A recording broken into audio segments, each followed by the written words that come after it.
It makes your body explode and your body. Oh! Yeah. Young Man's Fancy. Young Man's Fancy. Which episode are we doing first? We're not doing that one, are we? Young Man's Fancy. Young Man's Fancy. 445. This is an interesting episode. I gotta say that. Well, since we're doing that episode now, do you think this is the first incel? This is the very first incel in pop culture. It's got to be close, right? I don't want to go with you. You're a gross woman. I want to be with my mommy, who's 84 years old. Yeah, I don't know. Is this your first time watching this episode? It is actually. Okay, I don't like it. I don't like it at all. I would say I didn't like. I think it's interesting. It's an interesting episode, but it's bizarre. It's a bizarre episode. It's Richard Matheson, and I'm shocked that he wrote it. It's just like, what is this episode about? Like, it's not about fulfillment. And this woman, it's really just about throwing away a woman and like, get the fuck out of my life. It's really one of those awful, she did nothing wrong storylines. You know how we hate those storylines where the man's punished, someone's punished for no reason. Yeah, let's get to a theme song real quick and then we'll get into it. Young Man's Fancy. This one. You're on a scenic route through a state recreation area known as the human mind. You ask a passerby for directions, only to find he has no face or something. Suddenly up ahead, a door in the road. You swerve, narrowly avoiding the scary door. Bordering in Wonderland, the Twilight Zone review. I have combined the DNA of the world's most evil animals to make the most evil creature of them all. It turns out it's man. You're looking at the house of the late Mrs. Henrietta Walker. This is Mrs. Walker herself, as she appeared 25 years ago. My favorite part of this is when Rod's creeping on him out the window. Yeah. Look at that shit. With a cigarette blazing. Burning up the curtains. Oh my God. And this, except for isolated objects, is the living room of Mrs. Walker's house, as it appeared in that same year. The other rooms upstairs and down are much the same. The time, however, is not 25 years ago, but now. The house of the late Mrs. Henrietta Walker is, you see, a house which belongs almost entirely to the past. A house which, like Mrs. Walker's clock here, has ceased to recognize the passage of time. A long intro. Only one element is missing now. One remaining item in the estate of the late Mrs. Walker. Here's where he creeps Her out on son, him. Alex, 34 years of age, and up till 20 minutes ago, the so-called perennial bachelor. With him is his bride, the former Miss Virginia Lane. They're returning from the city hall in order to get Mr. Walker's clothes packed, make final arrangements for the sale of the house, lock it up, and depart on their honeymoon. Not a complicated set of tasks, it would appear. That's cigarette. And what the newlywed Mrs. Walker is about to discover. I want them to walk in and be like, Jesus Christ, Rod. The Jesus. cigarette is the size of a fucking baby's thumb. Or a human thumb. Jesus. no, It's it's like the better if blade. he's not there anymore. Like he really went to go hide in like the crawl space, and there's like, what the fuck is that? Was that a burn? Was there ash everywhere? It's like one of the Blade Runner cigarettes. You know, they're really big and thick. Yeah. And they're super big and they just blow smoke out. It's like, how long was he here for, waiting for us? I was waiting for a while. Or that the old Playing adage, with your "You toys. can't go home again," has little meaning in the Twilight Zone. Hello, citizens. Welcome to the Late Twilight Zone video, episode 445 for TZ59's 334 Young Man's Fancy Redux, Phoenix West. Young man, he's got a fancy for his mom. I said, young man. Dick. Hi, Dick. First time watching this. Yeah, I had not seen this episode before. This one's got to be like It's not fascinating. bottom 20 for me, but maybe bottom 30, 40. I don't know. I don't think it's that bad. It's just disturbing. This is a disturbing episode. They're like, this is a dark fucking episode. This is deranged, this episode. This is ahead of its time deranged. it is just creepy. Like this guy, this 34-year-old man who goes back to his mother's house to sell it because he fell in love with a woman. His mom's been dead for 25 years, or how long has it been? Does it say 25 years? He said late. The one woman, the wife says she's been waiting for this for 12 years. Okay, so let's say 12 years. God, I don't think she's been dead for 12. Right. So in that time period, though, this guy has had a job in the city. She's been dead for a year now. She's been dead. Okay, because they said the house, they were sent out for a year. Yeah. So that's okay. So let's say she died a year ago. Okay, fine. So so she's known him for 12 years, 11 years with the mother because she's dead for a year. Yeah. And now she's finally got him. So how did that work? Did he live at his mom's house with his mom during those 11 years that she knew him? Yeah. So she was dating him. Yeah. While he was living there with his mother, knowing that she was there because she's still alive. Yes. And she's like, it's almost as if the woman is having like this weird competition with the mother. Because there's that scene where she goes, I got him now. I got him. Now you got nothing because you're dead. Ha ha ha. He's mine now. You can't take him back. There's that whole sequence. And then slowly the house, starts to morph into the old house from 25 years ago. Because it's all like that. It's 1920s furniture or 1930s furniture because they have a magazine that says 1936 on it. That Screenland magazine or whatever. From the 30s, and then just all the furniture. Yeah, all the furniture starts getting older. And it's like, oh my god, it's so creepy. Look at this. I need a cigarette. Is that Frank? Yeah. Oh my god, Frank. I think. I don't see him yet. I heard it's a creepy one. It's creepy. This is a fucking creepy episode. And like he can't let go of his mom. It's like about not growing up. It's like it's like those episodes where the guy goes back in time and they tell him, you had your time, you have to let it go, you have to move on. Like that's the message. This one is just like, oh, you don't have to move on. You can turn back into a child and suckle your mama's titty. You can go back to the bedroom and put your mouth right on her nipple and suck that milk off.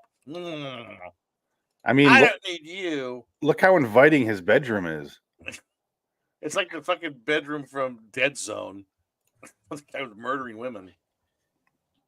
I can't tell if you're ready, Frank, or not. Hi, Frank. Are you on the toilet? Where are you, Frank? Can you hear me? Yeah. Yeah, a little bit better. Oh, now it's going into what? Spasming. You can hear me? Oh, good. Yeah. Yeah. Okay. Because I can't hear myself for some reason. It's a better microphone than last time. Jesus Christ. Well, yeah. I mean, it's a microphone, so yes. I'm supposed to be able to hear myself through the headphones, but I can't. That's all right. Can you hear us? Yeah, I can hear you fine. Responding. Yeah. No, yeah, you're fine I can hear you fine. I just can't hear my voice in my ears. You know what I mean? It's odd. I don't miss it much. Well, you're not. Your voice isn't needed in your own head. So this episode, Frank, I'm appalled by this episode. I think this is a shockingly, this is like a very disturbing episode to me. And Phoenix is telling me that's his bottom. This is a bottom feeder episode. I'm just like, this is a dark episode. It's bottom of the barrel. I know, but it's disturbing. It is dark, yeah. It's a dark episode. So's the Fugitive. Fugitive. He fucks his mom at the end. Exactly. That's what we just said. It's his wedding night, disgusting. and he takes his mom to bed. That's just fucking crazy. This is edible. I mean, I get what they were going for, but they severely missed the mark. I don't know. I like the whole house morphine into the old house, and when she goes nuts with the fudge. I don't know what the fuck was on that dish. Was it fudge or some kind of chocolate confectionery? Where she goes and she touches it, she's like, ah, and she drops it on the floor. It's just like, she laced something with LSD or something. She's I imagining. guess the shit. thing. And the realtor comes in there and goes, "Well, you don't want to sign papers, so I'm doing your." I think it was at She the wants- tail end of the last clip I played right here. Yeah. There it is. Yeah. Oh my God, her shit bars. A turd? I don't know what that was. I don't know what it is. Did they show it? No, I never do. I'm gonna go with brownie. Brownie. I made you brownies, boy. Would you like to have a glass of milk for my tit? No, she's not gonna put it in a glass. That's going straight in his mom. No, it goes from nipple to teeth. Yes. Once you can feel your child's beard stubble, maybe stop breastfeeding them. It's a creepy episode. I don't. I think you're too hard on it. It's a creepy, disturbing episode. I think it's ahead of its time. I don't know. This is an interesting for what, incest porn on Pornhub? Yeah, it's just gross. It's weird. It's just it's disturbing. And she's crying. The way that the woman is just crying at the stairs, being like, "I want you to come home with me and be like basically grow up, be a man." He's like, "I want my mommy," and like he turns into a child in a suit. Let's go get ice cream. Can I get 2 scoops? Like he's a fucking freak. Yeah, this is Norman Bates. Oh, it's nuts. Desire to dominate him isn't strong enough. It's not. She looks like Aunt B. I'm gonna put my tit in his mouth. Ha ha ha ha ha. Is that a marijuana leaf brooch she has on? I smoke marijuana all the time. Your little boy anymore. Refub. Leave him be. You will not have him back. All right. It's not my decision. Who are you banging first, the mom or the wife? Well, they're both equally pretty. In that old look. They both look very vintage. I think mom's a homeowner at least, so she got that going for her. The mom does own her own home, and she'll give you 2 scoops of ice cream if you guys go to the park. So I don't know. You can smash her, and she's not going to tell anyone. She can't leave the house. Exactly. And she'll leave out brownies, apparently. She says that brownies, and you can read about Carol Lombard on the on the magazine. The other girl yells at you. Yeah, and she won't let you play with your oil derelict toy and your airplane and your comics in the living room. She'll yell at you to clean them up. This right here. Yeah, at the very end. He's in his mother's bedroom. Oh, I was talking about this. So weird. It's so. She walks in on him, and it's like he's masturbating. Yeah, I mean, look at this. Nothing. I'm doing nothing. What? Sell the house. Yeah, sell the house. Don't mind me. I'm not going to stand up because my dick is so hard. Alex, please. Remember these? Short pants. Frank, what was that episode where they're talking about never got to be a boy and wear short pants? What? I don't know. This guy's doing a long list of shit your kid's not going to get to do. I think it was the episode we're talking about, the back there episode. Mm. He's not going to get to wear short pants. Run up a hill and wear short pants. Those pants look so uncomfortable. Look at that. Funny old things. Alex. Oh, and the stockings that went with them. Those are corduroy stockings. Look at that. Did you grow up in like the Arctic Circle? Why do you need to wear clothes that thick? It gets real cold here in the winter, honey. That's why you don't want to live here. I want to stay with my mama. They're living like Poughkeepsie, not in the goddamn Antarctica. Oh, by the way, he's 34 years. He's 34 years old. How old is he in real life? I think he's probably. It looks like he's 48, but then that means he's probably 32. Yeah, there's a back and forth conversion math you have to do with Twilight Zone actors. Yes, he was almost 50. No. Yeah. In this part. Yeah. He was like 46. He was. What is He's playing a 34-year-old bachelor. He's 46 years old. Playing a 34-year-old bachelor. Yeah. That's ridiculous. A perennial. Man, what time? Incel. What time to be an actor? You can just do these parts. Now they won't even give it to you because you're white. You good, Frank? Just give up on hearing yourself. I can hear you though. Is it plugged in? You have to plug in another cord in your headphones? You know, you're the only woman I know who looks as if underneath her clothes she wore clothes. You have all the grace and femininity of a high-button shoe. Let's see if you can compensate for the fact that you're a passionless vegetable. You did!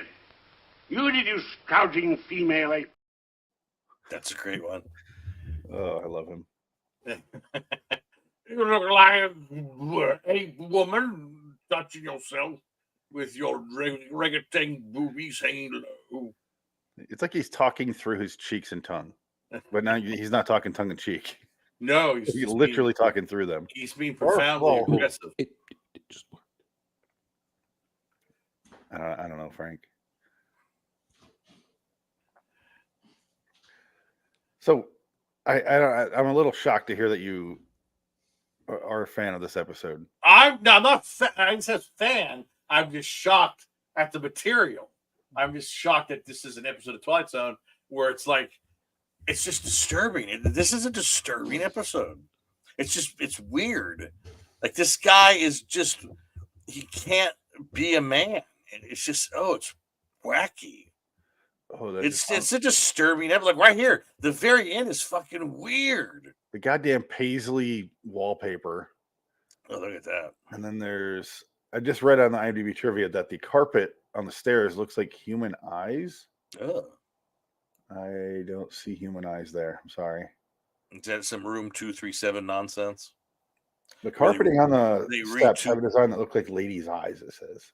Whatever. Yeah, these people, these intellectuals who they go through tooth and comb in these episodes don't know what they're talking about. Okay, here we go. I guess right here. This curtain. Yeah, okay. Yeah, but who cares? What is that? That doesn't have anything to do with the story at all. No. Oh, there's mom wear glasses like this. Yeah, but she doesn't. Nope. Would you have a curtain up? Yeah, I think I want to bring that style back. I'll put a curtain in a hall in an opening like that, and just have curtains in my house. That'll keep out the noise. You get rid of the doors and just put curtains up. I don't know what they're doing in the kitchen where they need to not be seen from the other rooms. So weird. It's like, well, I guess it's like having beads. Yeah, beads. People have beads. Like, that's kind of style. I haven't seen that in a movie or show in years. Oh, I could have saved myself some time here. Although Rod Serling's opening narration describes his character Alex Walker as 34 years old, Alex Nichol was 46 at the time. Oh, there you go. The opening shot showing the home is reused in the very next episode, I Sing the Body Electric, which I started to watch and was like, why am I still watching this? I didn't like that one. That one's bottom of the barrel. One of 16 of the 156 episodes of the Twilight Zone that involved the appearance of a ghost. Interesting. Our next episode tonight, it also features a ghost. Coincidence? Read the book. But no, I dug this. This episode is just, it's so, I don't know. I've never seen it. I'm glad I finally saw it because I was like, I didn't think something with this subject material would be in a show like this. It's just, I don't know why it took me aback. It just did. It's just weird. It is bizarre. But to me, it's like comparative to the really, really bad episode with the date rapist. Who gives her the elixir and then proceeds to rape her and get sick of her. And he wants to kill her. Yeah. At the end of the episode, but then he doesn't. Reminds me of that. This one's just a little bit better because it's not a comedy. No, the comedies are always bad. Except last week. The comedy ones are bad. What was last week's comedy? Was it 2 weeks ago or two times ago? World of Difference. That's a comedy. Oh, right, the George Wendt one. George Wendt? No. That was the 85 one. I'm talking about the world where he talks into the tape recorder and creates people. Oh, right. Oh, that's a comedy. That can consider that a comedy. Well, it's just a comedic episode. Was it? It's not the whole truth. Well, it's a video episode. That's goofy episode. Terrible. Like that's a haunted car. I wonder if that's one of the 16 they're talking about. Is that season 4? No, it's season 2. Oh wow, season 2 had a bad episode. I thought bad episodes didn't come until season 4. Oh no, there's plenty of bad episodes in the early seasons. Plenty of shit. When you do 39 episodes a year, that happens. Yeah, well, it's true. Yeah. Toward the end, hey, Ron, we need one more script. God damn it! No, give me a pack of cigarettes and I'll have one out for you. Season 2's got the 6 or 7. I forget how many there are video episodes, and that's one of them. Interesting.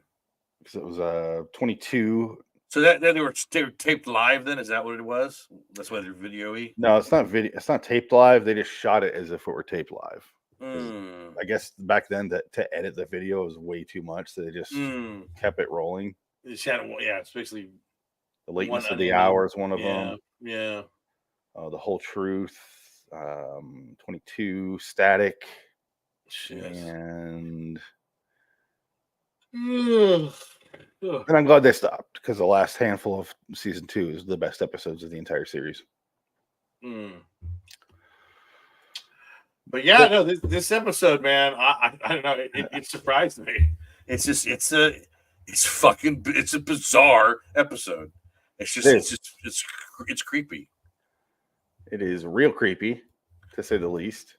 I'd give it a 7. I'm gonna stick with my 5. That's fine. I did enjoy it a little bit more this time. I think it's because I barely paid attention to the second half.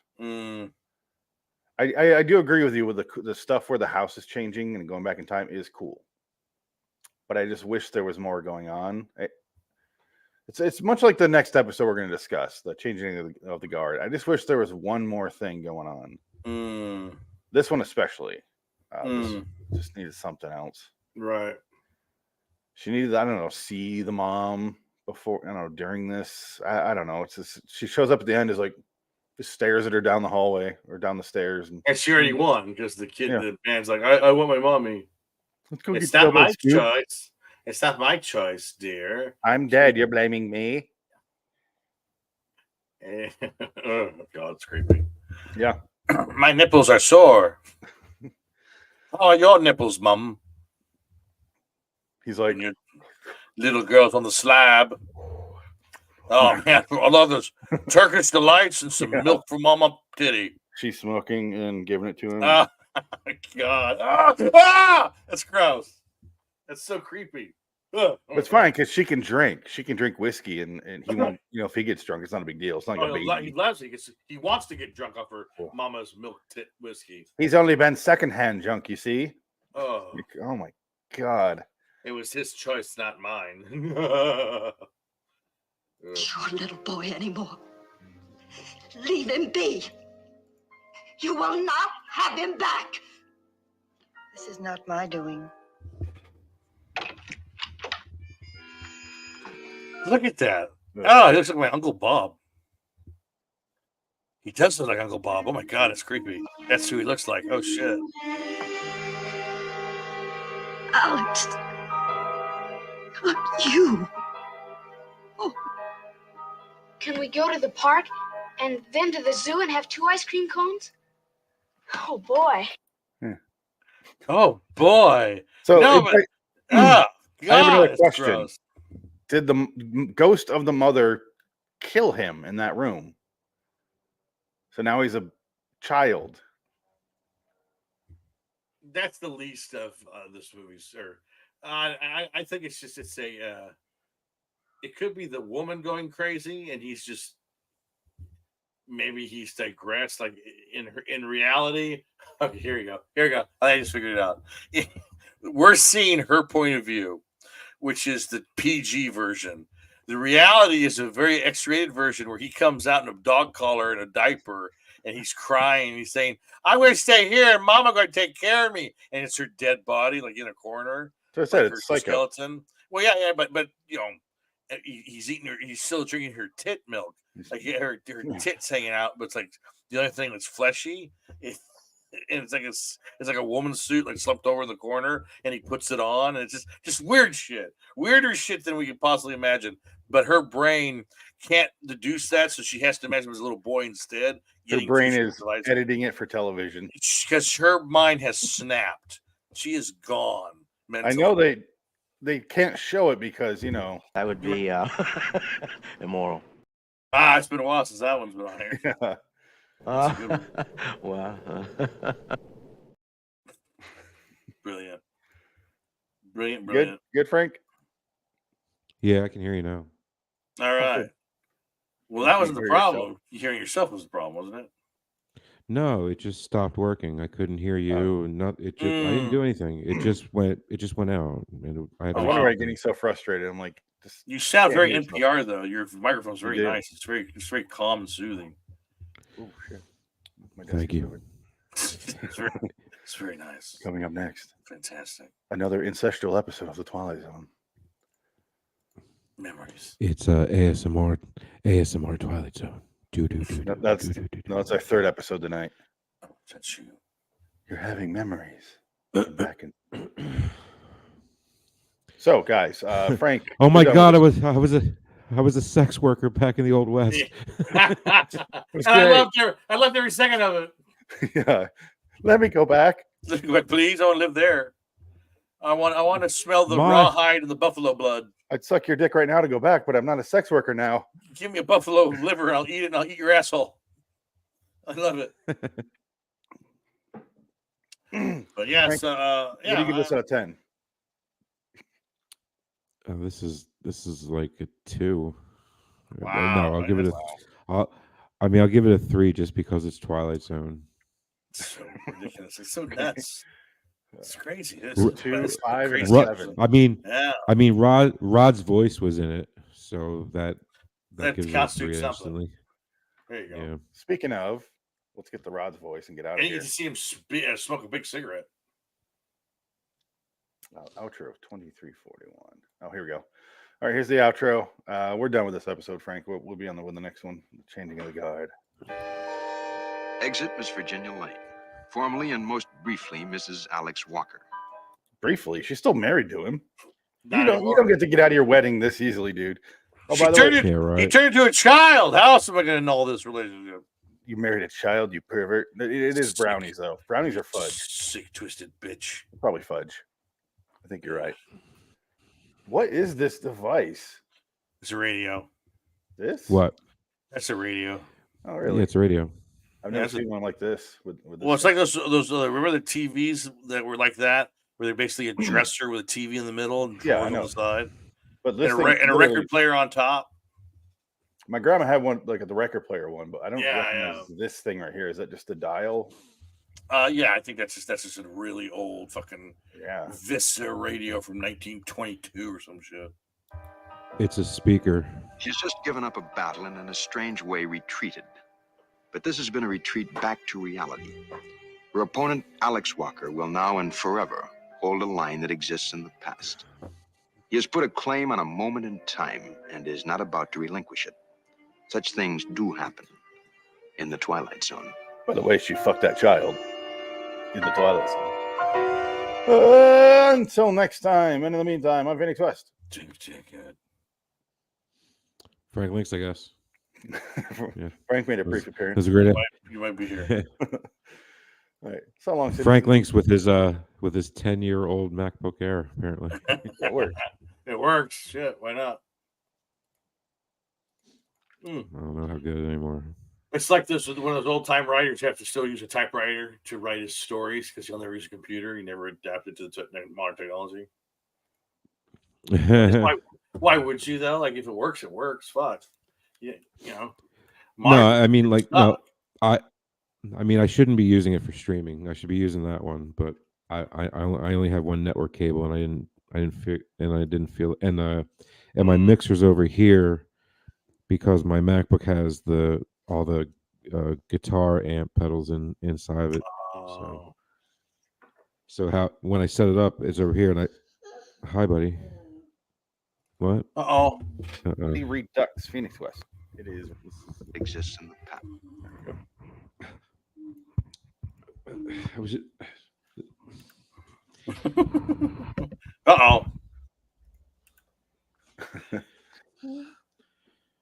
What's up, dude? Hey, boy. Say hi. Say hi. Hey, clones. He said, "Hey, clones." He's like, what's his name? The sports guy. Say something to the crowd, kid. Kid. Fast. Yeah. Fast. He's talking like Christopher Walken. I'm a kid. I'm fast. Yeah, my favorite Christopher Walken. My favorite Christopher Walken moment ever is in SNL when he was on the boat, eating everybody. The captain on the boat, on not the boat. It was a life raft. He was a captain on a life raft. It was the dude. That's.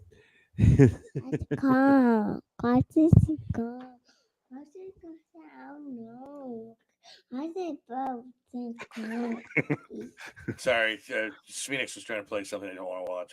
I was going to put a movie on for him. No, God, no. Here, let Jackson watch this.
Did he enjoy that? Here's the thing with the MacBook. I am so it's amazing that I can even watch every 15 minutes of what you're playing because it's so just. I have to get off this MacBook and get back on my actual computer. Dick. Me. Dick, you're. I got to go to Here the whole time. That's what I want. Oh, one of the worst videos ever. You agreed. Oh man, that's a tough one.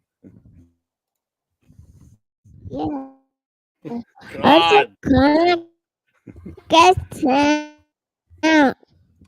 I love Ryan Johnson. Okay. Carlton. Come. Chameleon.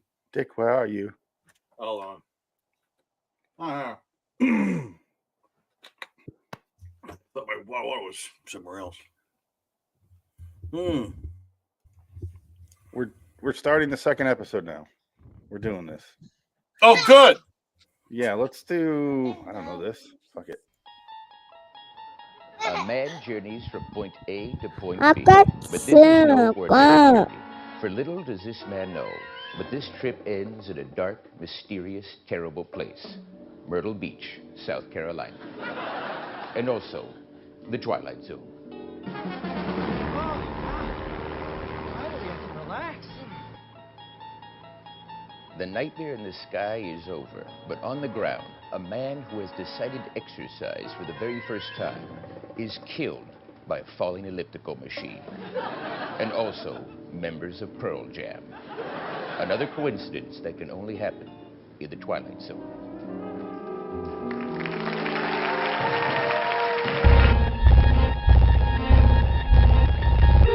Bordering in Wonderland, the Twilight Zone review.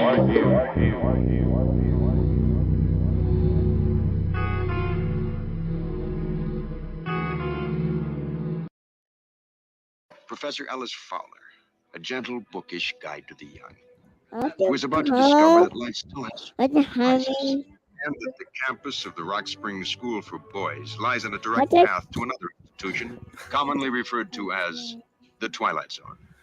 Hello, What's citizens. it, Episode 446. Excuse me, sir. For TZ59 337, the changing of the guard Redux, Phoenix West. That's a fast intro, Dick Ticket. Oh my God, it's like watching a. What's going on over there?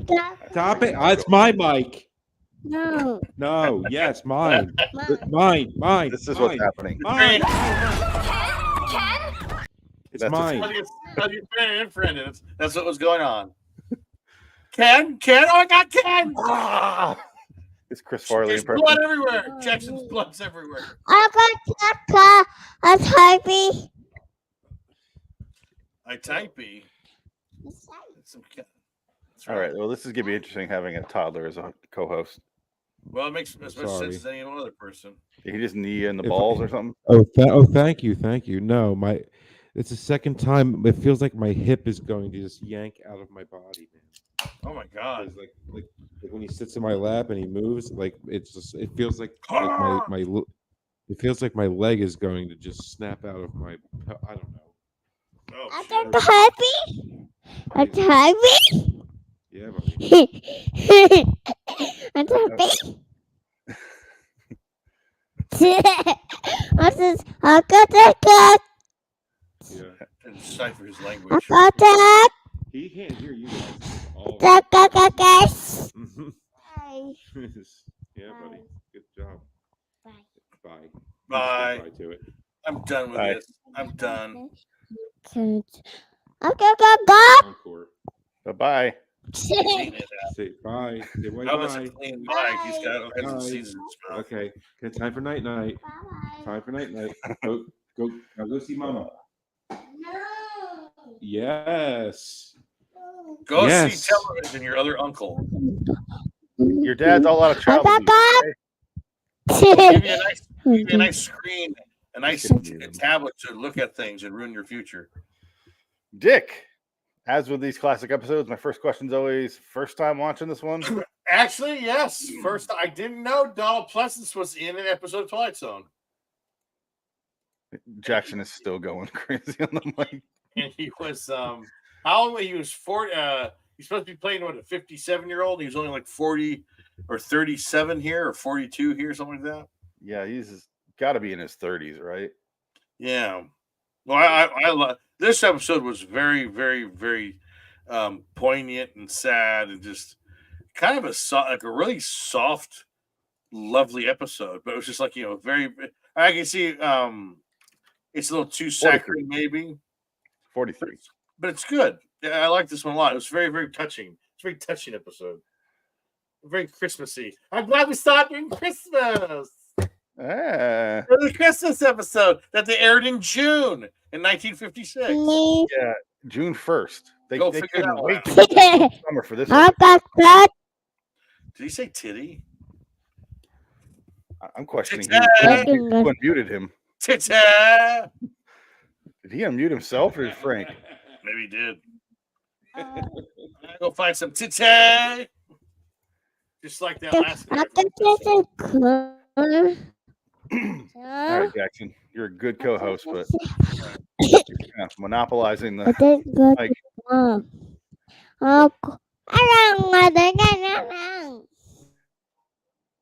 think I heard motherfucker slipped in there. This is like that episode from the Twilight Zone TZ19 where it's the kid being president. Oh yeah, you mean the best episode? Oh god, fucking shit show. Anyway, yeah, the Wonder. No, this episode was really just like it's a nice, sweet episode. It is. A teacher who they forced retire, and he doesn't think he's done enough. He thinks he's like a loser. He hasn't accomplished anything, and then the ghosts of all of his students that died doing like heroic things come back to him saying, well, you're the one that gave me the strength to do these things, and you were actually a big part of that, and that's why I did it. And he goes, oh, it wasn't fall for nothing then, so I won't blow my brains out behind the statue in front of the school and make a controversial statement in my own blood. The scene where he's sorry, Jackson just joined us again. Where he's grabbing the gun and then walking outside in the snow because he hears the bell, and so he goes to his classroom.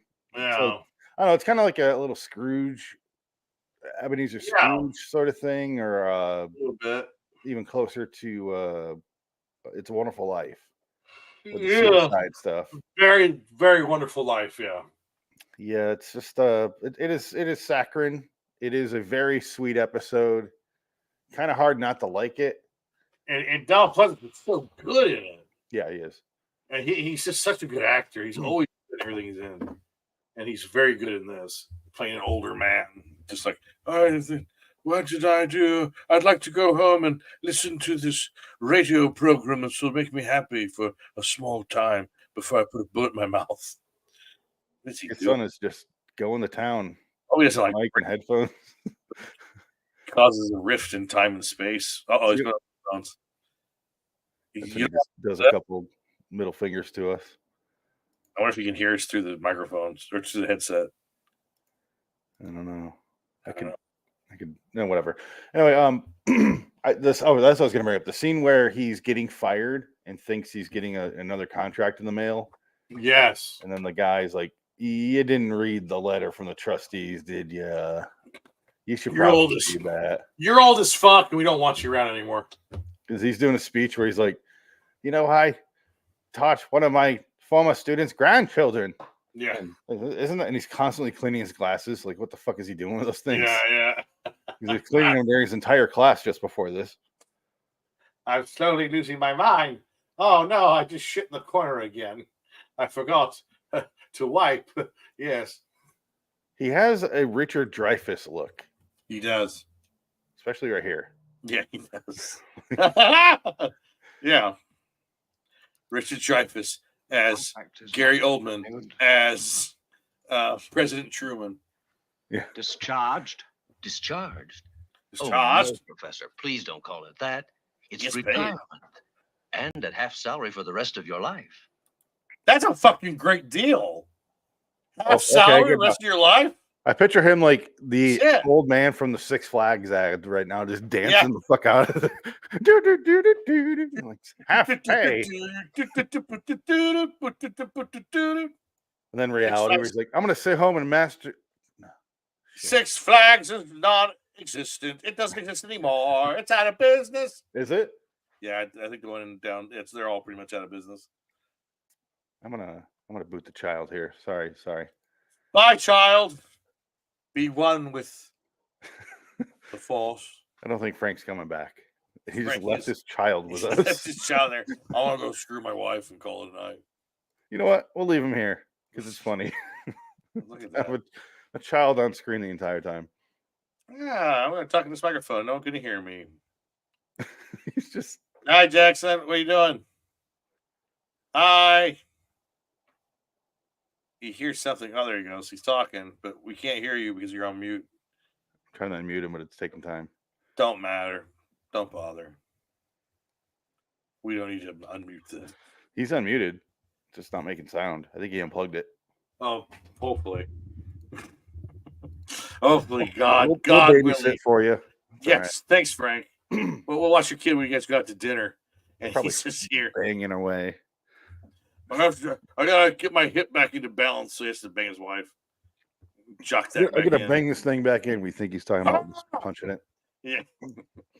he's like Riggs from what's that? He just lifted up something. Lethal Weapon. Oh my God, he's got a gun. Oh shit. Oh God, Frank. Frank, he's playing one of your guitars from Pink Floyd. No. Anyway, he's back. He's back. Yeah. Yeah. Yeah, go get another pack of cigarettes.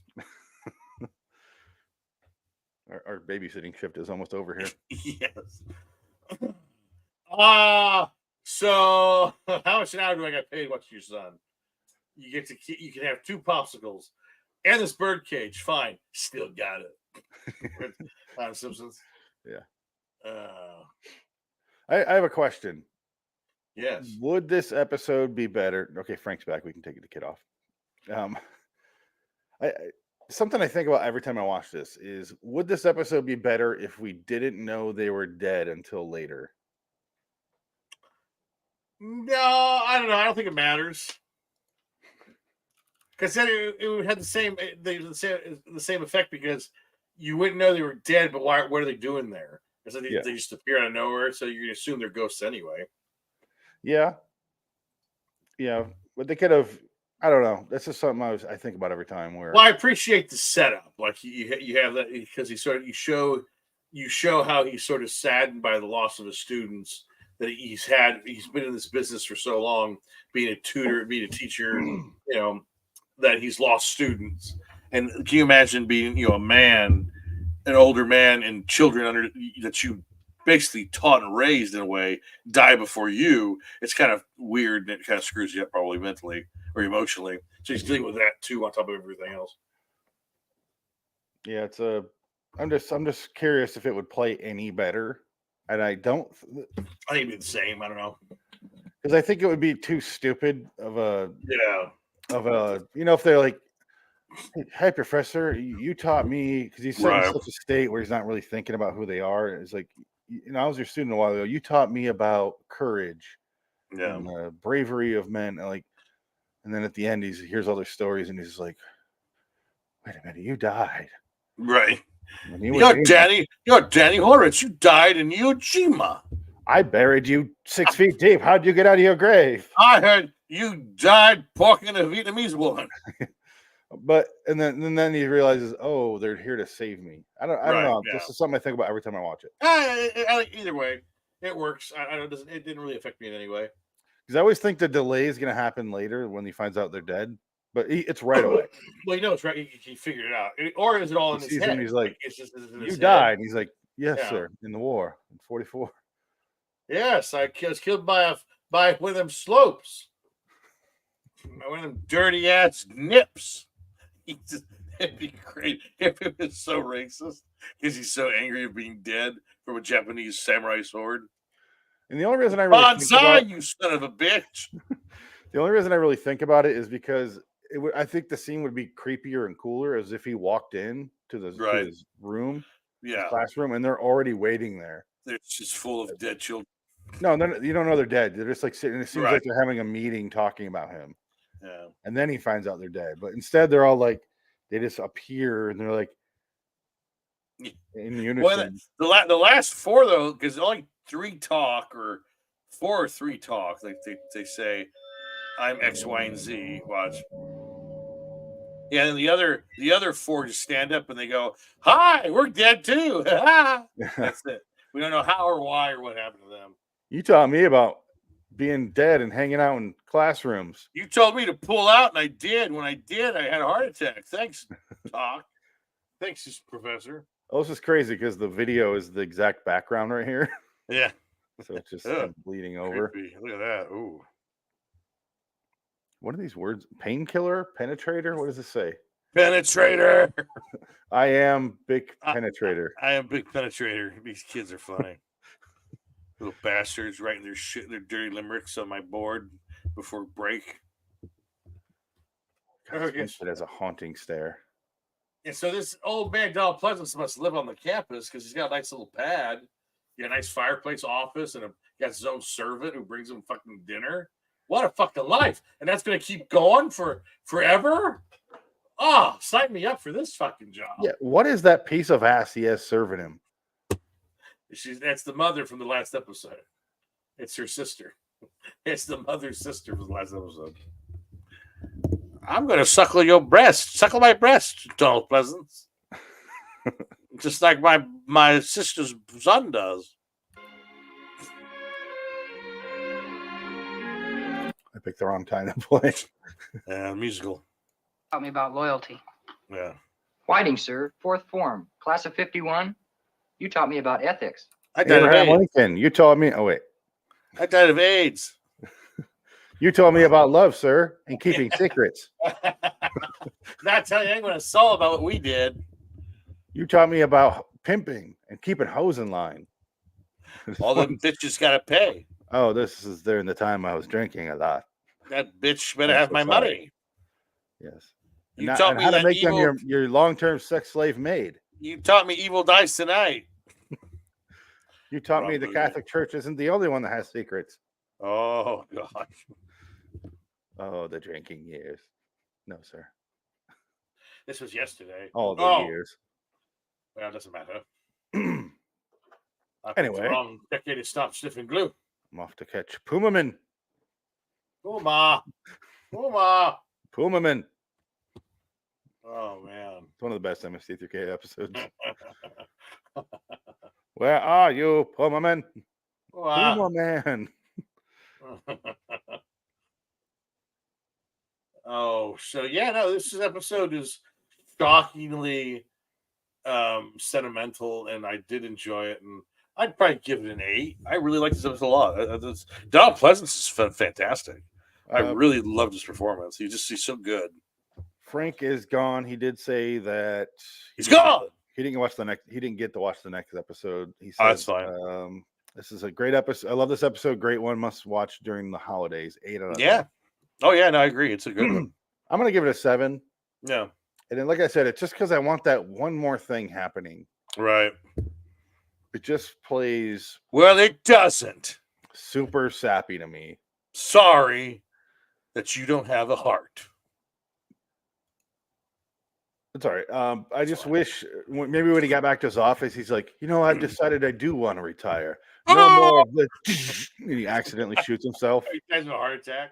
Ah! You forgot about me, sir. You told me. The evil greaser ghost from the 50s. I mean, look at this hot piece of ass he has back God, home. nice. Look at that sweater vest. He's dressed like Sherlock fucking Holmes for some reason. With much bigger balls. Oh, man. I'm Sherlock Holmes. Oh, Enola Holmes. He's all right. Yes, he's just fine. Thank you. You could die of ammonia if you leave that window open. Come on out, George Bailey. Boys, come in through the side door. I have something for you in my parlor. I told you, never come out the back. Don't come to this window. They're doing this because earlier they saw him get fired. And Right, he came out and yeah. they're like, he was crying. Yeah. So then they do this, Crying. George Very Bailey sweet. Very sweet. Very Scrooge, opposite of Scrooge does out the window. It's like a weird combination of both those things. Yeah. Yes, it is. But yeah, it And is. then he went crazy. He took the gun. He shot 12 of those students. Some of them look black. You gonna, Oh my God, sing to Professor. me? You gonna sing to me, you son of a bitch? I saw tell ghosts them. tonight. I know there's an I- afterlife. I'm gonna live forever, and you'll be my slaves. Oh God, he lost it. He got the wrong. The ghosts are watching. Like he got the wrong lesson out of that fucking speech. The Twilight Zone. Confusion abides in the I Twilight feel Zone. like we should not have talked to him. Does Rod have a cigarette in this one? So this is another ghost episode. Yeah. So they said there's 16. So it's these two, the Queen Anne or whatever the season 4 one is. Death Head. Deaths I Revisited. Yep. Kirby. The question is, does it have to be a person to be considered a ghost? I think so. Because the whole truth has that haunted car. There's haunted vacuum in the truth. No. Yeah, that's what I'm saying.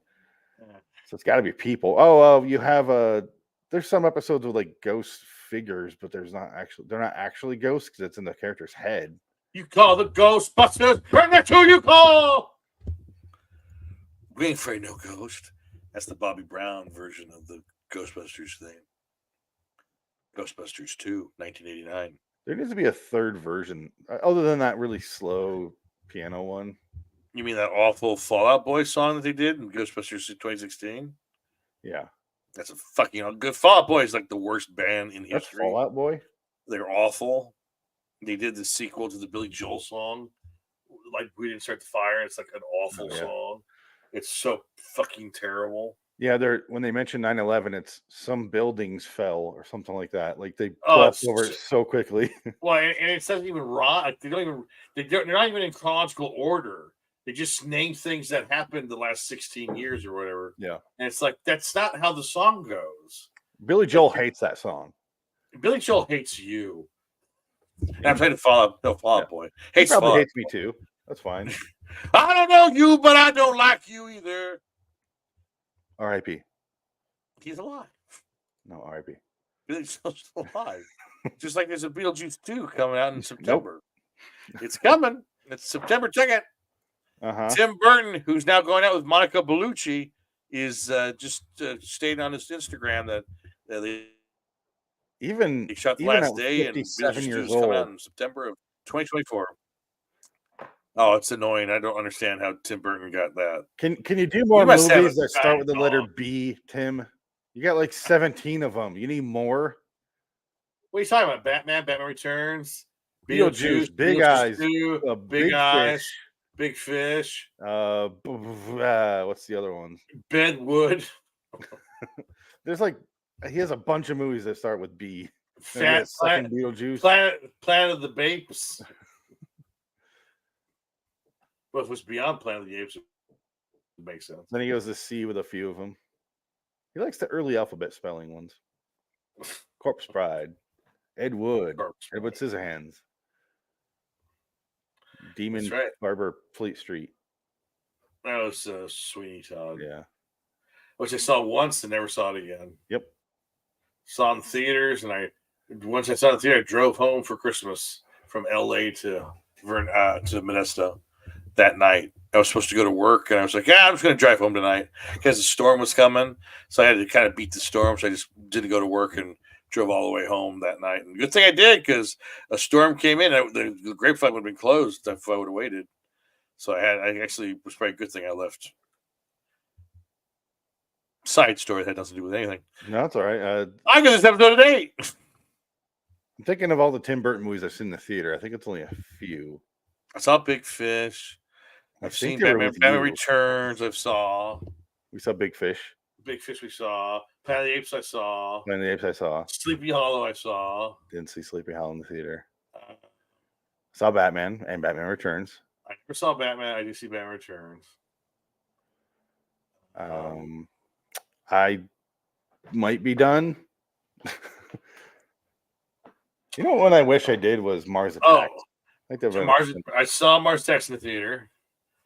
Charlie Chocolate Factory, I think I saw in the theater, which was awful. I've never watched that since. Oh, I saw Dumbo.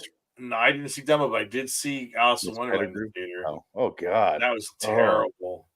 I watched that in a small screen and I got nauseous. I can't imagine a theater. That was a bad one. That's got to be the ugliest movie in movie history.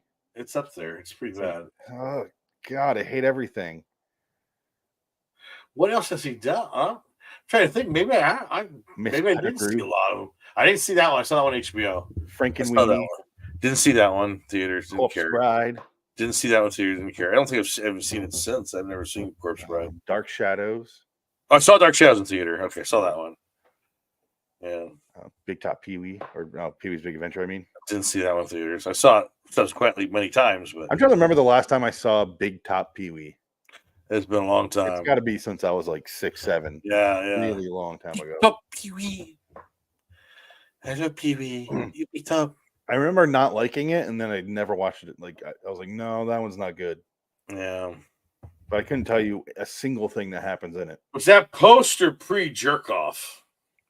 That was pre. It was right before jerk off. A few years, I think. Maybe. Yeah. I don't know. Let's find out. Big Top Pee-wee. That was 1988. Wow. Yeah, his jerk off thing was until like 93, 94. No, I'd be 90. I think it was 91, 92. No, it was before 92 because Batman Returns, he got a part in that. He was in that movie for a second because he was in movie jail at that point. 91. Damn. 91. Yeah, it was 91. Yeah. Oh, because he's dressed like he is in Buffy. Yeah. No, seriously, look at his mugshot. He looks just like he does in Buffy. I know what you're talking about. Yeah, Yeah. You're right. Yeah. I forgot about that. Ouch. That's got to be like if I were to really think about all my favorite movie characters, like the funniest roles in small bits, that's got to be toward the top. I'll just but I also forget about that when I make my list. Right, exactly. There's so many that will slip through the cracks, but that's definitely up there because every single time I don't know. It was funny when I watched it when that movie came out. It's funny, yeah. When I was 7, and then it's funny now. Oh well, I guess we're done with this episode, right? Yeah, we're done. It has an 8.2 with 2,700 reviews. That's I agree with that. That's a good rating. That's precise. The final Twilight Zone episode where the ending shot rose upward, seeing the setting's higher point replaced with a starlit sky. That happens a lot. Although Donald Pleasance plays a teacher with 51 years of experience, he was only 42 when this episode was filmed. Ensign Dickie Weiss was killed, saving the lives of 12 men who were trapped in the boiler room of the USS Arizona during the attack on Pearl Harbor on December 7th, 1941, which was the anniversary yesterday. Mm-hmm. In the time element, unofficial the unofficial pilot for the Twilight Zone, which was also written by Ron Serling. Remember that one? Yeah, we watched that. Coming to Hawaii. Ensign Janowski was killed on the USS Arizona during the attack. Okay, that's kind of okay. Great. Redundant. Unnecessary. But yes, let's get the fuck out of here. Let's hear the outro, then we'll leave. I wouldn't have it any other way. Professor Ellis Fowler, teacher. Cut his cheese. Who discovered potatoes. Yeah, I know what the hell that is. It looks disgusting. It did look good. It's Pichy Swall. Was that the makeup they put on him? Under the latex? We didn't tell Donald that was his application to put on his face to get the makeup off. He didn't notice. He loved it. He's an amazing actor. At least something of his own value. A very small scholastic lesson from the campus of the Twilight Zone. Oh, can you imagine if he was the campus of the Twilight Zone? Dun, dun, dun, dun, dun. Until next time. And in the meantime, I'm Phoenix West. Did it. So long, citizens. So long, Donald Pleasance. R.I.P. Donald. Rest in power. Oh, I saw my first Rest in Power post the other day. Oh, good. And I was like, God damn it, Dick is right. It's happening. Yeah, it happens. Was it Norman Lear? No, it was someone like posted about their actual friend. Oh, okay. So I didn't want to comment anything. So right, yeah. That's fucking dumb, idiot. Yeah. Your friend. That was actual trauma. So I was like, no, I'll let this go. You dumb shit. This is not the time to do this. All right. Just don't be throwing your fucking bullshit my way. Bye-bye. I'm sorry for your loss. You have my deepest condolences. Seriously, in power. I'm so sorry.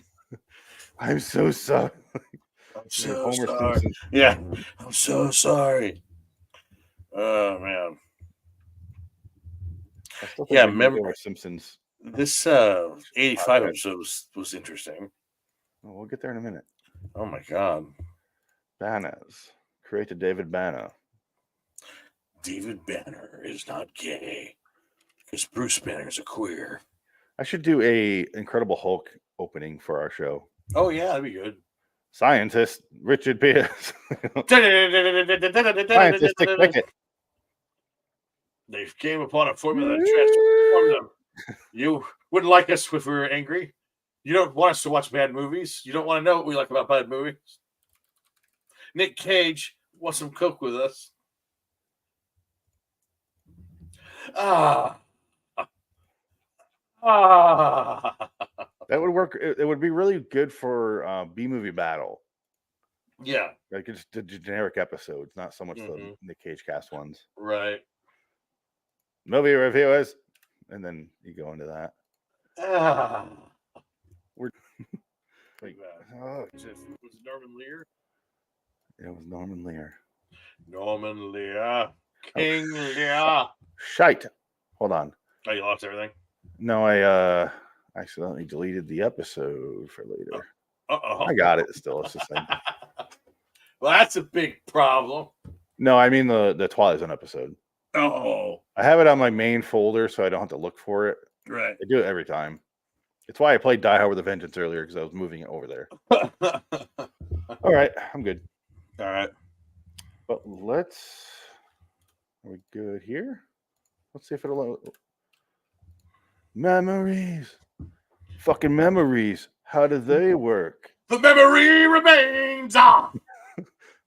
I went with ICP. You went with Metallica. All right. Yeah, that works. Now that means we're ready for a LIW, the Twilight Zone review episode. Yes. And this time I'm going to say it in the beginning. Welcome to LIW, the Twilight Zone review, episode 447 for TZ85's 306 Memories. I'm Phoenix West. Dick the Cat.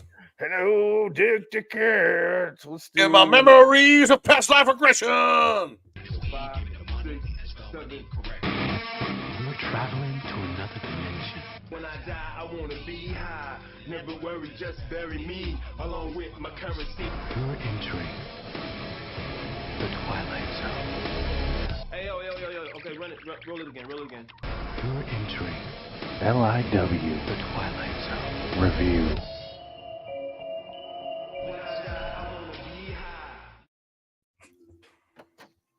Mary McNeil, dealer in dreams and memories, to whom the uncovering of past lives is the greatest good she can render to a forgetful humanity. Your name is Mary McNeil, but you have had other names before. Wait, is that the whole thing? 8:57 p.m. and Mary McNeil makes another attempt to discover a previous life. However, the journey she is about to take is to a different place, a land whose borders are defined by the region we call the Twilight Zone. The Twilight Zone.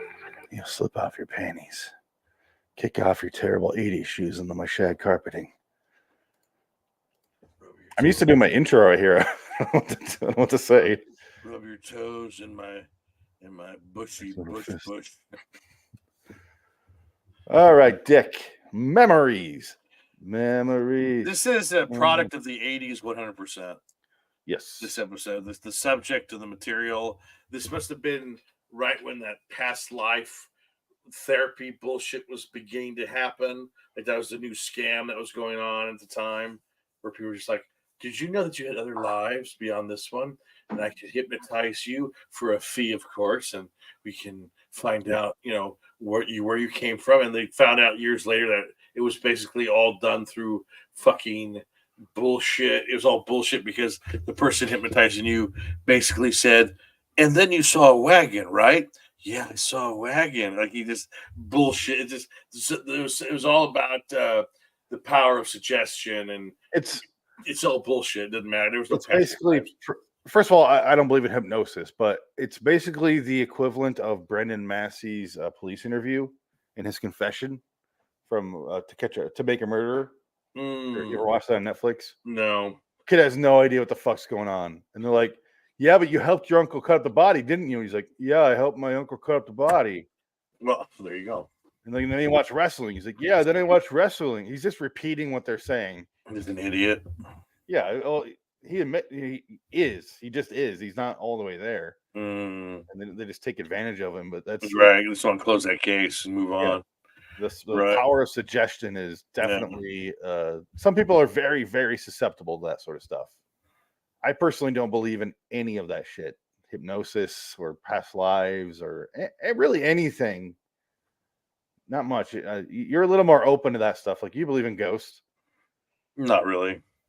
You said you do. No. I said I believe in ghosts. I think it was there might be demons, not ghosts, but that's much worse. I think when you die, you're dead. You just go on or whatever. We were talking about ghosts one time, and you said you do because you had some weird experiences when you were a kid. No. That was with demons, not with ghosts. Oh, okay. That's much worse. No, that's much more terrifying. Fucking ghosts would be fine, but I don't buy it. I could buy you believing in ghosts, but not demons. But if you believe in demons, you might as well believe in ghosts. Well, whatever. I'm just saying. I think they're all like one up with each other. It's just like it's just creepy shit. I don't know. I think it's the term used for shit you don't know. Like you call it ghosts or demons, the same kind of idea. But it's the unknown. It's something's there that you just don't want to fuck with. You don't know what it is. It could be banal. It could be this or that. But it could be really bad. It could be nothing. But it's just there's something there. It's just a weird. And I believe in none of that. Yeah, but it's just the power of consciousness, and people do believe in it, and they write these stories or they make these moments, and people play these games because they want to be part of it, even though it's not real. They still fall into it. I'm trying to think of the 80s scams because there was definitely a thing in the 80s because you started to see the rise of scams like you're talking about. Like well, Televangelist was big. Televangelist was the next one. That's the big one. That was the big one at the time. Yeah. And then it was going to be like you really started to see that rise of psychics. Yes, advertising in the back of every magazine, every late night commercial was. It's basically the return of the spiritualism movement, which happened in like the teens, the teens and 20s and early 30s. It happened because Dan Aykroyd's grandfather was part of that. Yeah. So I think everything goes in cycles. Like right now, nobody cares about that shit. But I bet you in 20 years we'll have another Warren couple come into play who are just con artists, and who'll just make up shit and everyone will believe it for a time. Yeah. I mean, it came back in the 70s too with the horror, which was the Warrens told them, "Oh, you should write a book about it," but nothing happened. Don't matter. You want to be a millionaire? You should write a book about it and say it's true. Say it's true, and we'll make movies out of it, and you buy the rights to it. You'll be a millionaire, and that's what happened. And I have no problem with people doing that, and that's fine, and making a buck off that because they're not unless they're going door to door lying. Right. They just put it out there as true, and people are, oh my god, without thinking at all. That's not on them. Yeah, and you're giving someone entertainment. If the book's entertaining and good, then good. He wrote a good horror novel. I blame the consumer when it's not something that's actually harmful. Like if someone's putting lead paint and stuff and not telling you, that's different. This is them saying, "Oh, it's true," and you're like, "Oh, okay." Right. Like The Invention of Lying. You ever see that movie? Right. Yeah. Where it's just. It's like, I'm God. Oh, you are? Yeah. It's great. Oh, no, I'm not. Oh, okay. Okay. Like, not thinking at all. Yeah. Anyway, memories. Starts off with her erotic ASMR, as you heard. Yes. Do you like talking about yourself in the past? Yes. What were you? What were you wearing? More importantly, what weren't you wearing? God. Say slowly. Touch it. I wrote down because I didn't know what her job was and what her official title was. Yeah, I didn't either. On the door, so I wrote down Mary McNeil, memoriologist. What? I was like, I don't know what the fuck she's doing. I still don't understand this episode. What happened? Nonsense. She just wakes up. Like the next day, she wakes up and she's in another dimension. She's like in an alternate reality. She has that line, and like we said, it's that episode where the lady gets tortured for no fucking reason. Yeah. She has a line with this lady that she's helping, and it seems like she's doing a cool thing and just likes her job. And she has a throwaway line, which is like she gets tortured for the rest of the episode because of it, where she goes, I think if everyone could remember their past lives, we'd be much happier because we remember what it's like to be poor, or miserable, or dying. Right, yeah. And that curses her to this existence now, because she goes, what about you? What are your past lives? She's like, I can't, no matter how hard I try. And she puts it on when she goes to sleep. And then she wakes up and you see the little spinning ball, the little weird disco light she has above the patient's bed, and it's still spinning. And I was like, they're hitting the head on the nail way too hard right now. Yeah. Mary's like, I hope I'm not still asleep. She literally says that. But instead, she's in some weird alternate reality where everybody is basically depressed because if they have a shit life, they want to kill themselves because they'll just be reborn to a better life, or a better life that's not this one. Like they want do-over, so they'll just off themselves left and right to go have a better life in the next life. This is how Which I can see that being a premise. Yeah. It's an interesting one, but it's very, very 80s. I wish they just did this instead of the preamble. I don't know. Here. Oh, she already missed the line. Damn. Oh, bullshit. Nothing again. I need to go buy some cigarettes. It's the 80s. I got some sleep. Yeah. Do you get it? Yeah. Meanwhile, she wakes up in this hellscape. Yeah. What is this? It's smoggy as fucking trash everything. Oh wait, it's LA. It's the fact that there's constantly a house fire a block away from her everywhere in the rest of the episode. I don't want to live anymore. I want to die and be something else. Kill me. I chose to die. I'm swallowing pills and dying in a car in an ugly station wagon. Yeah. The first sign that something's up is she's like, oh, sorry, I'm late for our therapist. I know it's cliche, but I overslept. Right. Who are you? She's like, got a broom. Yeah. I didn't call you. I know who you are. I remember who I was. She goes into some spiel. Yeah. I was wealthy as cat, rich as shit, now poor as fuck. So fuck off. Get off my porch. My phone. I'm Mary McNeil. You called me last week about wanting help with your memory. You must be mistaken. There's nothing wrong with my memory. Oh, certainly. What I meant was the memory of your life. She looks like Bridget Fonda here. A little bit. Getting a little Bridget Fonda vibe here. You know, obviously back in the 90s. Yes. Now she could have had a career. Before this one, I can assure you it's a very simple process. In my last life, I was Corporal Lon Desmond. I fought in the Second World War and won the Medal of Honor. Awarded posthumously, of course. But you know. Look at that fire just outside of frame.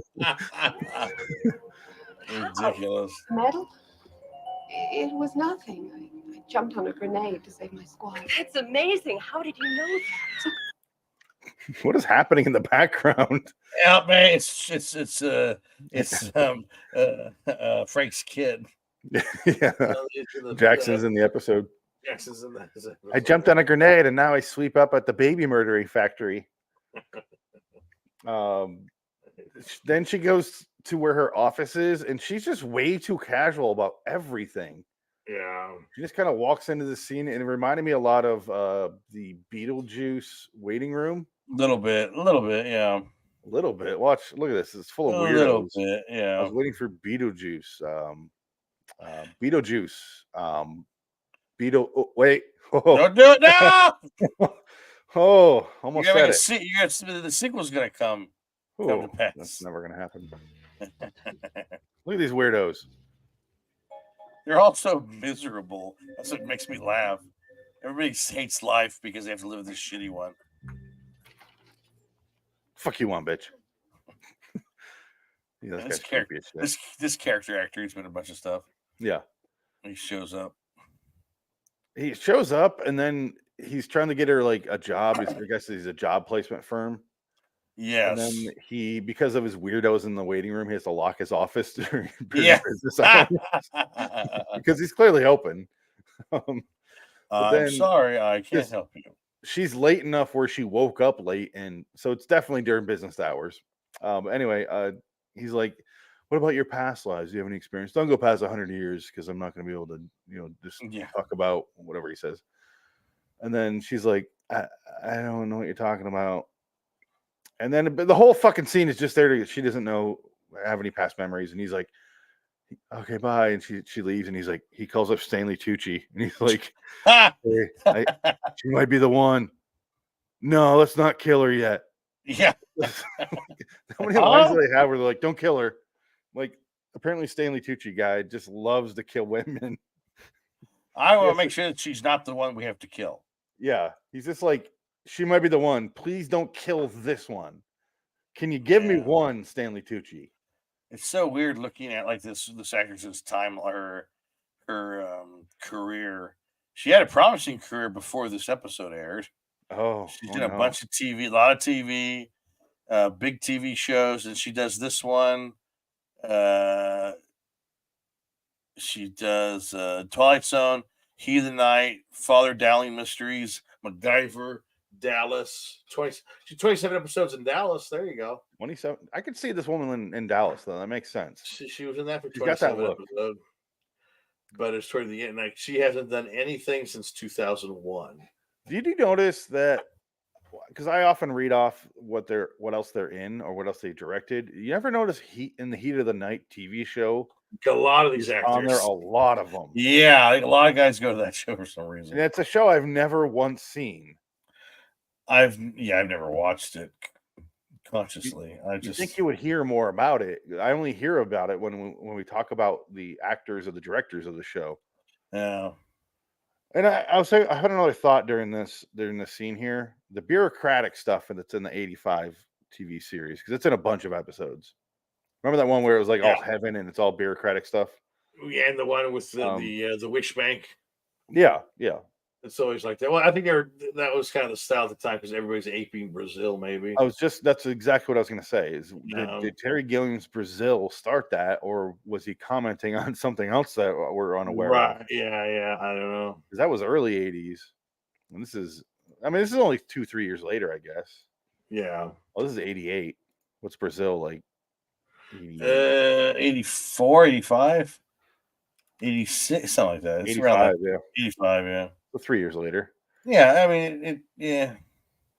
I'm just curious because it's definitely got that Brazil feel where it's this like very, very hyper realistic and exaggerated version of a bureaucratic company, and that's the premise.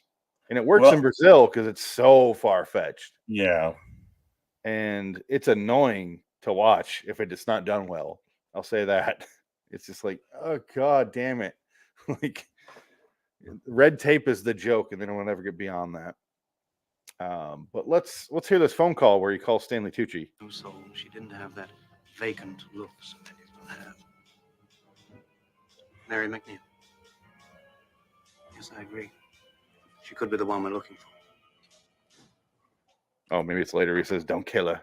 Yeah, no, I remember that. Yeah. Just once, don't kill him, please. Don't kill her, please, Mr. Tucci, please. Don't wreck my day. Oh, here it cuts right to Stanley Tucci there. Here he is. That's what I'm calling him. That's what he is in my notes. Here he is. God. Will you bring her in? We don't decide to kill her first. There it is. Yeah.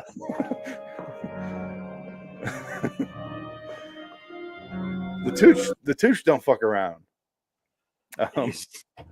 I'm dead, you know. Let's see. Tucci or the actor?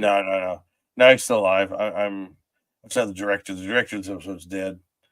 He was Rizgard Bujaski. He's like his dad was a Socialist Party member, and he was in, I think, West Germany for a time, so he had to deal with a lot of that. You don't hear about West Germany a lot. Not anymore. Oh man, this guy's been in tons of shit. The guy that just talks, don't kill her yet. Oh, he's in Nigel? Yeah, he's in a bunch of stuff. He reminds me of Q. Yeah, well, I mean, he was in The Shape of Water. He was in Return of Xander Cage. He was in The Strain. He was in 69 episodes of Forever Night. Orphan Black, yeah, I remember that one. Yeah, V was Designated Survivor. That means he worked with someone that we can play a clip of. it's right. I'll have to change this. And it's a Christmas clip. Hey, Keeper, you're a pirate, man. That would explain everything. Come on. It's fucking gold. Did someone add that you're a pirate man after? Because it doesn't sound like it was recorded. I think it's that he says that. I think that's on the recording. It sounds like it's there. It doesn't sound like it's added on. Hey, Kiefer, you're a pirate. Because it does have the same accent. If it was different, if it was, hey, Kiefer, you're a pirate. No, I mean the whole line is that. Did someone add that in after? I don't think so. Yeah, he is in a ton of stuff, isn't he? Yeah, it just keeps Freaky going. Stories.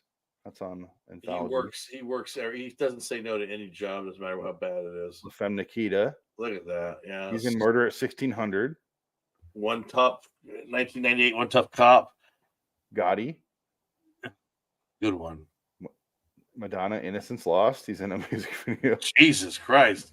He plays Jason Wingard in an episode of X-Men the Animated Series. There you go. RoboCop the TV series. Die Darkman Die 3. Oh, there you go. That's a classic. Friday the 13th, the series. There you go. Which episode? The Butcher. We didn't do that one. Cagney and Lacey. He's on that show. Yeah, they're also all in that too. Cagney. Legends of the Fall. He was in that. Wow. I thought you were going to say Legends of the Hidden Temple. I was really going to be excited. I was going to be, whoa, no way. Wow. Yeah, you are right. Darkman 3, Darkman died. Honey, I Shrunk the Kids TV show. Wow. Hitler's Daughter, 1990 TV movie. He's not in Hitler. Hitler. Yeah, the guy's in a lot. He does look like Q, though, in his IMDb picture. He does, yeah. Nigel Bennett. Anyway, she goes and she walks down an alleyway. She finds a woman dying in the back of a truck or like some sort of trunk. And she's like, let me help you, lady, because that's what her main goal is. And she's like, my part of my right as an American citizen is to die. Yeah. If I want to die, you leave me alone. Yeah, I saw Go that. give me a Carl's Jr. sandwich and you leave me alone. Can you give me a double Western bacon cheeseburger with some fries Give me and a chili? rodeo ranch burger. Can you put some chili sauce on the side with a milkshake? Some soggy fries. Look at this lady. Diet Dr. Pepper. She's in the back of a car. Yeah, no, it's ridiculous. She's in a trunk. Look at this body I've been cursed to. I'm going to start over. I'd like to go to sleep. No. What do you care? I care plenty. Not because of what you look like or who you are. Wow. I wasn't thinking about my weight until you said that line. Okay. Well, I guess Damn. you're right. I won't kill myself. You know what? I'll wait the 3 weeks for diabetes to do it on its own. You're right. It already took both my legs because I don't think we show them. Yeah. It's Oh, called. no, they do. But look at this. I have my feet in the blanket. You can't tell. So diabetes has taken the legs, but she hasn't had them amputated yet. Look at Look at this. Oh yeah, lots of Got, like, swords. you really got some sports gear on your legs for That's looking just- least amount like an athlete. Shit, this is a typical Tuesday in LA. This is nothing. Well, goddamn, it is depressing as hell. And it's like, why does this lady? Did she trade? Did she just show up here in this world to help them, or I guess I don't know. I don't get it. they don't explain anything, which I'm fine No. with. Like, that's not the part that really bothers me, but I can't just for the sake of conversation. Right. You think she was just transported here? Because that's what it seems like. I guess. I'm perfectly fine with them not explaining it at all. She just hypnotized her in her sleep, and maybe she traded spots with herself in another reality, or just with her, didn't trade, just came here. Yeah. But it is kind of like this is what it would really be like if people remember their past lives, because they would just either be super hung up on that or super egotistical and proud, like, oh, I was Lincoln, so fuck you. Right. As if you couldn't lie about it still. That's what I did. That's what I kind of liked about the episode. It was an interesting take on it. It was like, Yeah. what would it do to society? And like everyone's basically, you would make a shitty society. It was like, well, what do I give a shit? I just die and then I can be reborn again, live another life. I hope it's a better one. Who gives a shit? I hope it's worked out. Or have the reverse, like have just be a psychotic murderer. Like, what do I give a shit? I'll just die and come back as something else, and I'll be reborn and get away with all these crimes. And remember the crimes in my next life. Yeah, exactly. Fucking, that was awesome. I got away with it until I didn't. But who cares that I died? But then I turned myself in, just like Seven. Yeah. Detective! Lamp! That scene has the most lamp in any scene in movie history. He cuts the tips of his fingers, yes, because it leaves no fingerprints. That's why I can find one single fingerprint, because he's John Doe by choice.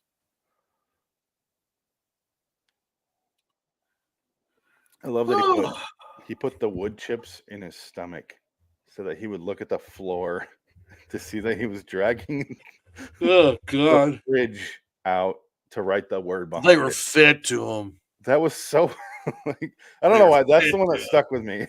Yeah, it's like, oh man, I gotta make sure they figure this out, because if they can't find Sloth, I'm fucked.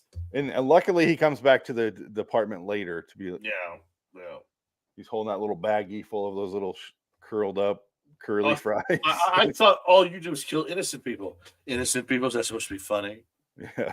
A man, an obese man, if you saw him walking across the street, you would mock him, point out to your friends and mock him.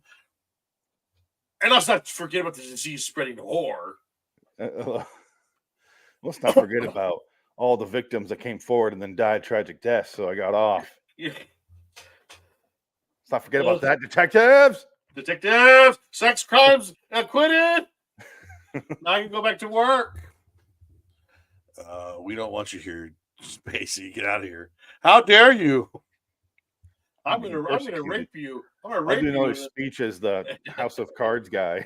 Yeah, oh god, it's fucking weird. God, he's just creepy. Weird. That's just a weird thing he did. I've never seen a single second of that show. I don't even know what it's about. I watched the first season. It was okay. They got weird. He started like, they were having like threesomes with the wife and the security guard, and it was like this weird. It turned like this. They always got to bring in like push the envelope with sex and shit in these shows. Like, well, you don't have to. I don't know why they do that. It's like, why? Like, you want to make them look like they're deviants? Okay, fine. But it's like, it doesn't really add anything. You just get to see some titty. You know what show really made that obvious was Rome. Oh God, yeah. First, yeah. It was good. Good show. And I was like, this is good, but I can't watch it because they're focused on something I'm not. You know, it's worse than that though. Spartacus. You ever see Spartacus? No, I hear that it's Stars. Oh my God! You get to see Lucy Lawless do a bunch of nude stuff, which is awesome. Good. Yeah, everyone our age has a crush on Lucy Lawless. Oh, even it's she's a lesbian. Do not care. No, she's bi. Yeah. She's also 60 years old, and I still don't care. I'll watch her now. Oh no, I'll watch her all day long. And I do. Hey Xenia, I want to be on all this cam. I want to take my Xenia pills. Xenia? My Xenia. Zima and Xena combined? Xenas and Zimas. It makes my dick hard. Better than the blue pill. Let me die in the back of this this beast of a car. That was I can't decide what's bigger, her or the car. That was my past life. I was Xena, and now I'm this. I was a warrior princess, and now I'm dying in the back of a jalopy. Now let me die. I'm a character actress in bad 80s television shows. I want to die. At least she's got a mattress. That's true. She's on a mattress. She's got a Robin Williams Goodwill Hunting sweater. You gotta be thankful for the little things. I don't know why this is what it made me think of is Robin Williams. Oh God, it's funny. The sweater. Look at this. Oh yeah. I will end you. He wears a couple of those in that movie. I need to watch that movie again. I haven't seen that in forever. Good movie. It is good. I haven't seen it in a long time. That's when I got to see in the theater. I was very happy. I didn't see that one in the theater. 'Cause I saw that and Face Off in the same like area of time. Because I was just with my aunt and uncle, and they're like, "Let's go," because they're super in the movies, like I am. Yeah. They're a big part of why I got so in the movies. And I was like, "I want to see Face Off." They're like, "Okay." Let's go. It's like, "Fuck yeah." Let's go. Sounds good to me. And then my uncle was like, "Let's go to Goodwill Hunting," and I'm like, "I don't know what that is." But yeah, let's go. And then I watched it. I'm like, It'll be okay. good. Yeah. I was like, I loved it. I don't know, right away. Yeah, it's a good movie. But yeah, this episode is. I want to make fun of it, and I want to say it's bad. It's not a bad episode. I though. liked That's the it. thing. Yeah, I actually like. I'm gonna give it a 7. Actually, yeah, it's a neat premise. It's an interesting premise. That's the saving grace. Is the premise definitely? It was a little it's just a little disjointed how they get to it, because by the time they figure her out, they're like, "Oh, we're sorry. We just had to be sure that you didn't have a past life, but you can save people now." And it's kind of a happy ending kind of a story. So it's not a bad episode. I'd probably give it a 7 as well. It's perfect. Write down for an 80s Twilight Zone. That's hard to do. No, it's yeah. I can't disagree with that. I did write down it's not it's not an 80s thing unless a woman gets drugged and dragged into the back of a van. So Stanley Tucci has the needle here. And then, Promise me you'll get that woman an ambulance. We'll look at Promise me. I promise. Okay, let's go.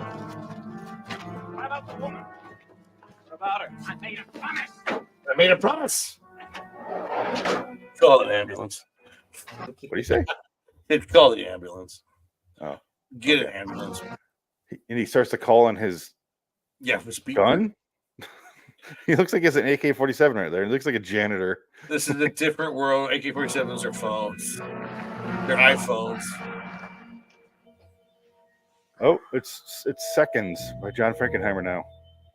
When we watch that movie, you'll get the reference. Ah, there's a lot of fisheye lenses in that movie. I'm sure there are. And his wife, Stella's in it. No. Stella. What was her name? Fantastic fucking movie, though. Oh, man. Anyway, she wakes up, and then there's a long scene where he describes that we need you to look back in your memories, and they drug her, and they probably raped her. I don't know. And then they realize she's not lying. And then he's like, "Never mind, get the fuck out of here." Like, I don't know what they were looking for, because they said "never mind," even though it really does seem like she's the one they're looking for. Well, that's what I think. They find her, like, "Oh shit, we almost fucking killed her, so we have to bring her back, and she has to work for us now because we need to have her save us, because this is our savior. We can't have people keep regressing, keep wanting to get out of their present lives anymore." But he's like, "She's not the one. Never mind. You And should then work for us." Yeah, but she is the one. She ends up being the one. I know, but just like Keanu Reeves. Yeah. Who were you in your previous lives? I'm the one. We're gonna have to take that chance. You in hell first. Sinclair, get us some water. Chance, heal. We want you to help us forget. Yeah, that's the line right there. It is an interesting premise. Like, I feel like this would be a very good short story.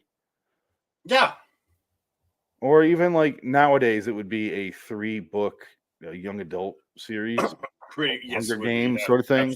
Absolutely. But it's definitely got that setup there where it could be very interesting, and this is all you get out of it. And I kind of want to see more, honestly. Yeah, it's interesting world setup, which I've never said about an 85 episode. I don't think. Yes, that's very rare. You never hear that from us. Maybe I said that about the Frances McDormand episode. Maybe. Because it's starting to get really fucking interesting right before it ended. I'm like, what the hell? Yeah. Like, I have to tell you something in your ear. What? Ah! William, what was his name? Peterson. William Peterson. Thank you. That was that was a good episode, though. God damn, that's still like my benchmark for this show. It's a good one. Yeah. So yeah, 7. I think it's fair. It's a decent premise for an 80s episode, and it was one of the last ones. It was 89, so it's third season episode. It's third season. This is a 6.3 in IMDb with only 241. You see how far it drops off from 59 to 85? Because nobody gives a shit. And it really correlates to the ratings.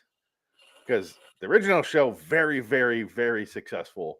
Yes. This one 3 seasons. Fuck it, we're done. Actually, it wasn't even that. It was 2.5 because the second season was truncated. This season is all shot after, and they didn't even release them. I don't think. Really. Right? Yeah, until years later, or a year later, something like that. Yeah, and this is a good one. So this would have been fun to watch live, but yeah. And then you get to 2002, 1 season, and then you get to 2019, and it's like that was a different ball game now because that was live. That was on an app. Well, every 20 years they have to renew the show to keep the rights for some reason. Yeah. So I'm looking forward to the next incarnation. Yes, I'm actually, sorry, I'm stammering, but I'm trying to debate if I really want to say this, and I'm going to say it. I actually wish they would give Jordan Peele a season 3, because season 2 had some really interesting ideas once he got his head out of his ass. And there's some really, really solid episodes in season 2, and I want to see where they would have went with that, but they're not going to get a chance just because of fucking CBS going to Paramount Plus and got lost in a weird shuffle.